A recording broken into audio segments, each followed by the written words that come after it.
German Army Field Uniform, Heer WWII M43. When people imagine a German soldier in World War II, the image that usually appears first is not an SS officer or a tank commander. It's the ordinary Heer infantryman wearing the standard field uniform, and that is no accident. The Heer uniform was designed to be the baseline of the entire German military system. The early war M36 field tunic reflected Germany's confidence in 1939. Its field gray color with green collar, sharp tailoring, and structured cut projected discipline, order, and control. This was not just clothing, it was a statement that Germany expected a short, efficient war. But as the conflict dragged on, the uniform began to change, and those changes quietly tell the story of Germany's decline. By 1940 and 1941, the so-called M40 and M41 variants, common collector labels, simplified details and replaced higher-quality materials. Then came the M42 and M43, where practicality fully replaced aesthetics. The green collar disappeared, stitching was reduced, buttons became cheaper, pockets were simplified. Every small downgrade reflected a growing problem. Germany was running out of time, resources, and manpower. Here's the detail most people miss, and it's a powerful one. The Heer uniform didn't change because of fashion or military theory. It changed because German factories could no longer afford to make the old one. By 1943, the M43 uniform was designed for speed of production, not pride. It was easier to sew, easier to repair, and easier to replace, because losses were mounting at an industrial scale. The uniform became a silent indicator of how desperate the war had become. In many ways, the Heer uniform is the most honest uniform of Nazi Germany. It doesn't glorify ideology like the SS. It doesn't symbolize elite status. Instead, it records, stitch by stitch, the transformation of Germany from a confident aggressor into a nation fighting a war it could no longer sustain. Panzer Crew Uniform, Black Panzer Uniform. The Black Panzer uniform is often mistaken for another symbol of intimidation. In reality, it was one of the most practical uniforms of World War II. Unlike the Black SS uniform, Panzer Black had nothing to do with spectacle. It was designed for men who lived inside steel. Tank crews spent hours in cramped, oil-soaked interiors, surrounded by metal edges, heat, smoke, and constant vibration. Their uniform had to survive the environment before the enemy ever became a factor. The color choice was brutally simple. Black concealed grease, fuel stains, and dirt, inevitable realities inside a tank. The short jacket prevented fabric from catching on levers or machinery. The cut allowed crews to move quickly in tight spaces where a single second could determine survival. But the Panzer uniform also carried psychological weight, just not the kind people usually assume. Tank crews developed a distinct identity. They were not marching soldiers. They were operators of machines. Their uniform reflected that mindset, functional, compact, and stripped of unnecessary ornamentation. As Germany's armored forces drove early victories, the Black Panzer uniform became inseparable from the image of blitzkrieg. It symbolized speed, shock, and mechanical dominance. Yet as the war progressed, that image began to crack. Losses mounted, fuel shortages limited training, replacement crews were rushed into combat, and gradually, Panzer crews increasingly supplemented the black uniform with field gear better suited for exposed fighting outside destroyed vehicles. Here's the quiet irony. The uniform designed for Germany's most advanced weapon system faded away precisely when the war became less about movement and more about survival. In the end, the Black Panzer uniform tells a story not of intimidation, but of adaptation. How industrial warfare reshaped not only tactics, but the very clothing of the men trapped inside it. Luftwaffe Flight Uniform.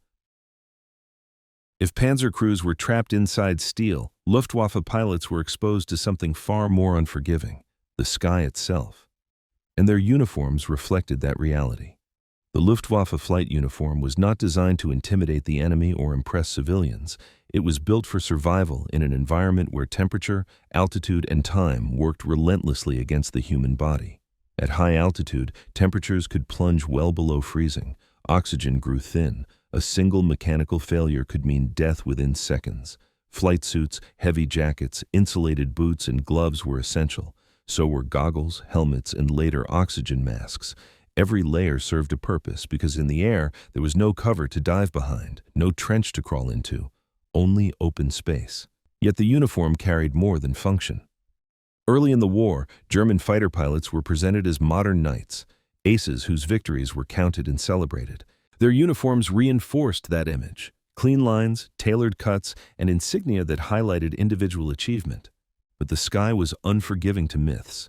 As the war intensified, pilot losses mounted rapidly. Training times were shortened. Young, inexperienced airmen were sent into combat against increasingly superior Allied aircraft.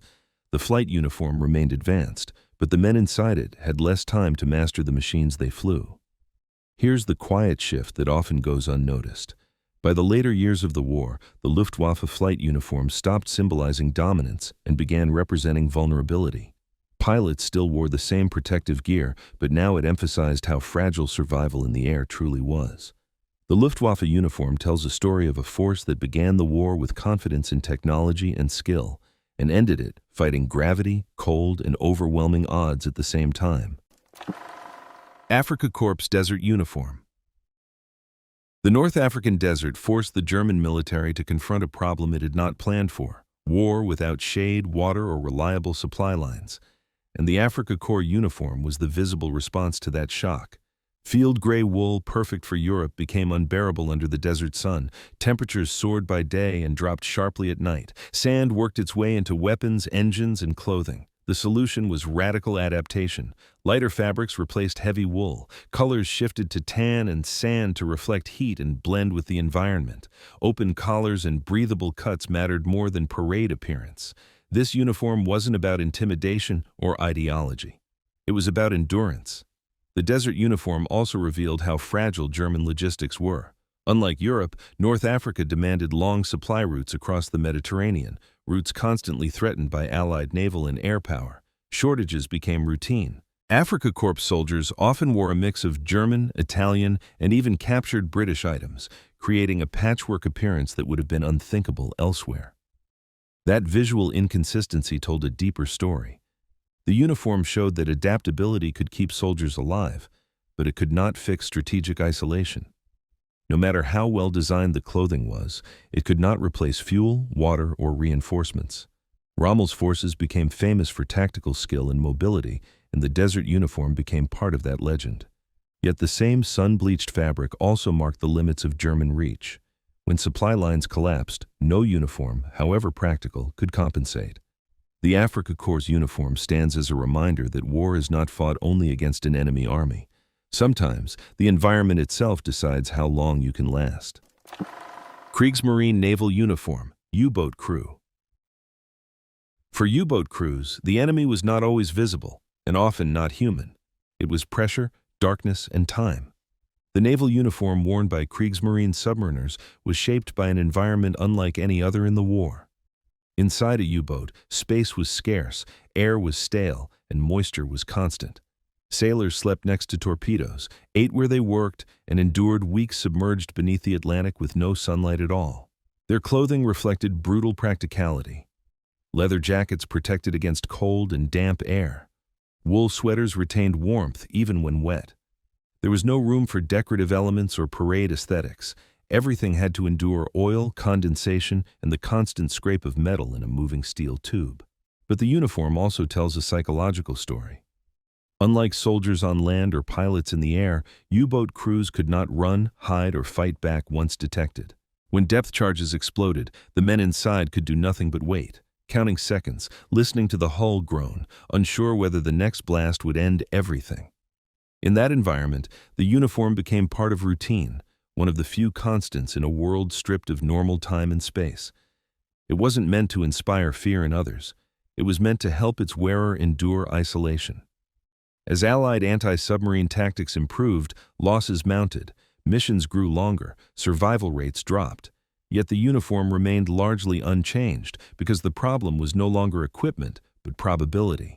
The quiet truth of the Kriegsmarine U-boat uniform is this: it was worn not to conquer, but to endure a form of warfare where survival depended less on skill and more on how long fate allowed you to remain unseen.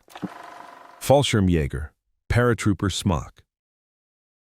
For the German paratroopers, danger didn't begin at the front line. It began in mid-air. The Fallschirmjäger smock was created for a form of warfare that offered no second chances. Paratroopers jumped directly into enemy territory, often scattered, lightly armed, and exposed long before reinforcements could arrive. Their uniform had to solve problems that ordinary soldiers never faced. The smock was worn over standard gear, designed to be smooth and loose to prevent snagging on parachute lines. Large pockets replaced traditional webbing because heavy equipment had to be dropped separately. For several critical minutes after landing, a paratrooper fought with whatever he could reach, often just a pistol or a knife. That vulnerability defined the entire concept. Early successes, especially during airborne operations in 1940, created an aura of elite status around the Fallschirmjäger. Their uniform became a visual marker of daring and skill. But the smock also concealed a brutal truth. Airborne warfare demanded extraordinary courage precisely because it offered so little margin for error. The turning point came in 1941 during the Battle of Crete. German paratroopers captured the island, but at a devastating cost. Casualties were so severe that large-scale airborne assaults were effectively abandoned afterward. And with that shift, the role of the smock changed. Fallschirmjäger units increasingly fought as elite infantry rather than airborne troops. The uniform designed for descent from the sky was now worn in ground combat, where its original purpose was no longer needed. The irony is hard to miss. The smock symbolized innovation and boldness, but it also marked the moment when ambition collided with reality. What began as a revolutionary form of warfare proved too expensive in lives to sustain. Waffen-SS combat uniform. At first glance, the Waffen-SS combat uniform looks strikingly similar to that of the regular German army. That resemblance was deliberate, because the real distinction was never meant to be obvious at a distance. It was meant to be felt by the man wearing it. Where the Heer uniform represented discipline and military tradition, the Waffen-SS uniform carried something heavier. It was designed to signal ideological commitment. Men in these units were encouraged to see themselves not simply as soldiers, but as believers, fighters bound together by loyalty to a cause rather than to the army itself. The visual language reinforced that separation. SS insignia were bold, symbolic, and impossible to ignore. Rank markings, collar tabs, and emblems constantly reminded the wearer that he stood outside the conventional military hierarchy. On the battlefield, that distinction translated into expectation. Waffen-SS units were often employed in high-intensity sectors, where determination mattered more than caution. Over time, that mindset produced results and consequences. Waffen-SS formations gained a reputation for relentless aggression, particularly on the Eastern Front. But that same aggression also blurred the limits of acceptable behavior. Violence became less constrained, not because orders were unclear, but because restraint was no longer valued. Yet the uniform also reveals an uncomfortable contradiction. As the war dragged on, the image of elite purity became harder to sustain. Materials grew cheaper, cuts were simplified. Waffen-SS units increasingly wore a mix of SS and Heer-issued equipment. The uniform still promised superiority, but reality no longer delivered it. By the final years of the war, the contrast became impossible to ignore. The symbols of ideological devotion remained intact, even as the men wearing them changed. Many were younger, less trained, or recruited from outside Germany altogether. Some barely understood the beliefs the uniform was meant to embody. What began as a carefully constructed image of fanatic commitment ended as a visual reminder of how far the regime had stretched itself, using symbolism to mask a system running out of men, time, and control. Waffen-SS camouflage smocks.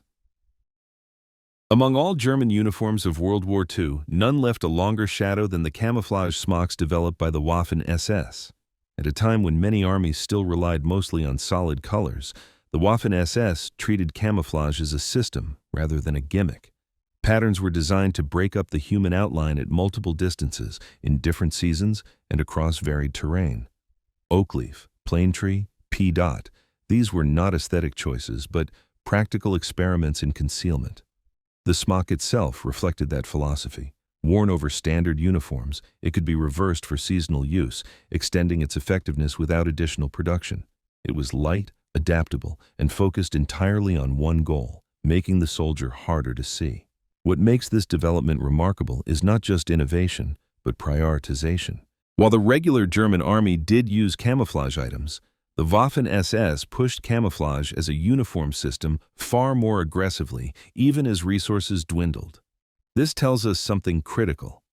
By the later years of the war, survival mattered more than uniformity, and concealment mattered more than parade appearance. Yet the camouflage smock also exposes a deeper contradiction.